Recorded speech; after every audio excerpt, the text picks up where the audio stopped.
আমার এই রাজনীতিতে আসার অন্যতম কারণ হলো এই এলাকার কালীহাটি মানুষের উন্নয়ন বা তাদের কল্যাণ করা, তাদের জন্য যদি কিছু আমি করতে পারি।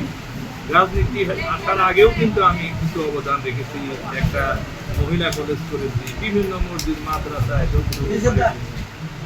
এখন আল্লাহ তাআলা যদি এই কালীহাটির মানুষ আমাকে যে ভালোবাসা দিয়েছে, যে সুপারিশ আমার জন্য করেছে, যে জন্য আজকে আমি এই ধানের শীষের মনোনয়ন পেয়ে কালীহাটির আজকে আমি প্রতীক পেলাম ধানের শীষের, এর জন্য কালীহাটিবাসীর কাছে আমি অনেক অনেক ঋণী। এখন আমার টার্গেট হলো, উদ্দেশ্য হলো কিভাবে এই প্রাণের মানুষগুলাকে, এই সাধারণ মানুষগুলাকে, বিশেষ করে গরিব মানুষগুলাকে ভালোবাসে এই কারণে বিরোধী। হ্যাঁ, একটাই কথা, মোদী ভালো। তাহলে আমার কি কিছু করণীয় নাই? সর্বোচ্চ চেষ্টা দিয়ে আমি করব। তার মধ্যে প্রথম কাজ হলো যে অ্যাটলিস্ট সর্বস্তরে কর্মসংস্থানের ব্যবস্থা করা। কর্মসংস্থান, এই গরিব বাসা বাড়িতে যাই বেকার, ছেলে লেখাপড়া করছে, কাজ করে, কি ঘুরে ফিরে খায়, তাদের খরচ, খাওয়ার খরচ তারা জোগাড় করতে পারে না। তবে আমার এই জন্য সর্বোচ্চ টার্গেট হবে, আল্লাহ জানে আমি কতটুকু পারবো না, এই কালীহাতির মাটিতে সর্বস্তরের চেষ্টা করব কর্মসংস্থানের ব্যবস্থা করার জন্য। ছোট ছোট শিল্প, কলকারখানা, তাঁত শিল্প, যেখানে যতটুকু বাড়ানো সম্ভব, সেটা আমার রাজনৈতিক ইচ্ছা। আরেকটা থাকবে যে আমার এখানে সাধারণ, যেটা আমার একটু খারাপ লাগে সেগুলো আমি বলতেছি। সাধারণ এই যে কয়েক মাস ধরে ঘুরতেছি, অনেক বাসায় গ্রামে যাই, হঠাৎ করে অসুস্থ, হঠাৎ করে হার্ট স্ট্রোক করছে, হঠাৎ করে নিয়ে যাবে, সে গাড়ি পায় না, কোথায় নিয়ে যাবে, টাঙ্গাইল নিয়ে যায়, দেখা যায় চেকার টেকার করে টাঙ্গাইল মরে গেছে, অথবা টাঙ্গাইল থেকে ঢাকা পাঠাইতে পারিনি, দেখা যায় তার জীবন শেষ। এগুলা দেখে আমার খুব খুব কষ্ট লাগতেছে, খুব কষ্ট লাগতেছে আর কি, যে আমার কালীহাতির মানুষ এরকম বিনা চিকিৎসায় গরিব মানুষ মারা যাবে, আর আমরা রাজনীতি করবো। এই রাজনীতির কোনো অর্থ হয় না। তাই আমি চেষ্টা করবো, আল্লাহ যদি আমাদের সেই সুযোগ দেয় আর ক্ষমতা থাকে, যে কালীহাটিতে একটা উন্নত মানের একটা হসপিটাল প্রতিষ্ঠা করা, যেখানে সব ধরনের সুযোগ সুবিধা থাকবে। কালীহাটির মানুষকে আর কষ্ট করে টাঙ্গাইল ঢাকা দিতে হবে না। এটা আমার একটা অন্যতম টার্গেট থাকবে। প্রশ্ন হইলো, মানে ওই টার্গেট হলো এই তরুণদের কথা যদি বলি, আজকে তরুণরা, এই নিরীহ পিতা মাতার এই যুবক 15 বছর 20 বছর বয়সে যখন যুবকরা, ছেলেরা আয়ের জন্য, ইনকামের জন্য তারা কাজ করবে, চাকরির জন্য করবে, তখন দেখা যায় তারা কি নেশাখোর, তারা অসুস্থ, তাদের কথা বলা যায় না, বুঝে না কিছু। অনেক অনেক পিতা মাতা জীবনের বহুত কষ্ট পাচ্ছে এই নেশাখোর ছেলে সন্তানদের জন্য।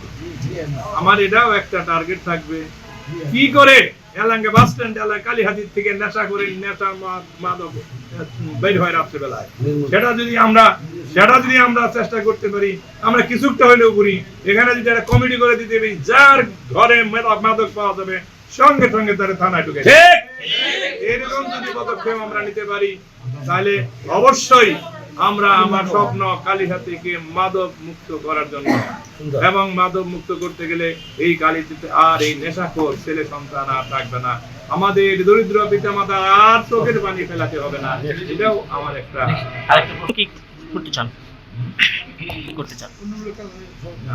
যে ভোটাররা আছে তাদের সার্বিক উন্নয়নের জন্যই তো এই পরিকল্পনা চিন্তা করলাম আর কি। তারপরে ধরেন তারা যাতে এখন ন্যূনতম খাওয়া দাওয়া খেতে পারে, সুস্থভাবে চলতে পারে, চিকিৎসা পেতে পারে, আর যে সমস্ত এলাকায় থাকে সেই সমস্ত এলাকায় যাতে একটা সুস্থ পরিবেশ থাকে, রাস্তাঘাট ভালো থাকে, সেটাও আমার এটা টার্গেট থাকবে। প্রত্যেক গ্রামে গ্রামে যেখানে ভাঙ্গাচুরা রাস্তা আছে, হাঁটা যায় না, ধুলাবালিতে সবসময় তাদের নাক ভরে থাকে, সেই রাস্তাঘাটগুলো সম্পূর্ণ সুন্দর করে দেওয়ার জন্য সেটা আমার একটা টার্গেট।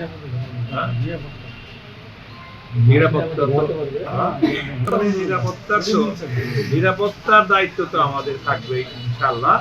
তবে এখানে শুধু আমি বা প্রশাসন বললেই হবে না, আমাদের সঙ্গে যারা আমাদের নেতারা আছেন, আমি যদি এমপি নিয়োগ হই, আমার সাথে তো অন্তত 2-100 নেতাকর্মী থাকে যারা আমাকে এমপি নির্বাচন করেছেন, যাদের পরামর্শ নিয়ে, যাদের কারণে আমি এমপি হব, তাদেরও তো সুদাম বদনামের ভাগী হবে তারা।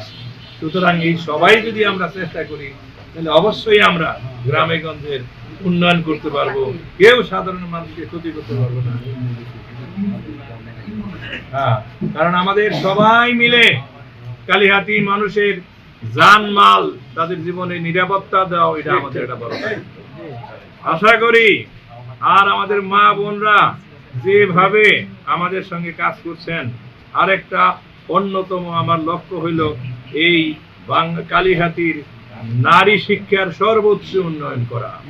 কারণ একমাত্র শিক্ষিত নারী পারে একজন শিক্ষিত ভালো সন্তান গড়ে তুলতে। তাই ইতিমধ্যে জানেন আমি একটা আজকের থেকে 25 বছর পূর্বে আমার সম্পূর্ণ অর্থায়নে লুৎফর রহমান মতিন মহিলা ডিগ্রি কলেজ নামে একটা কলেজ প্রতিষ্ঠা করেছি। এটা রাজনীতির কারণে আমি করি নাই, ব্যক্তিগত উদ্যোগে আমরা এটা করেছি। সেই কলেজ থেকে আমি আবেগপ্রবণ হই। 9-10 হাজার মেয়ে পর্যন্ত লেখাপড়া করে বাংলাদেশের বিভিন্ন জায়গায় doctor, engineer, BCS officer, barrister সব কিছু হয়েছে। এটা আমার বুক গর্বে ভরে যায়। আমি আরো চেষ্টা করব এই মহিলা কলেজকে ইউনিভার্সিটি কলেজ করার জন্য, যাতে তাদেরকে ঢাকা, টাঙ্গাইল যে পড়াশোনা না করতে হয়। দরকার হলে আরেকটা মহিলা কলেজে দিয়ে করবো, যেখানে মেয়েদের যাইতে কষ্ট না হয়, এই অঞ্চলে, পূর্বাঞ্চলে আমরা করতে পারি। এগুলো আমার এটা টার্গেট থাকবে যে নারী শিক্ষার উন্নয়নের জন্য।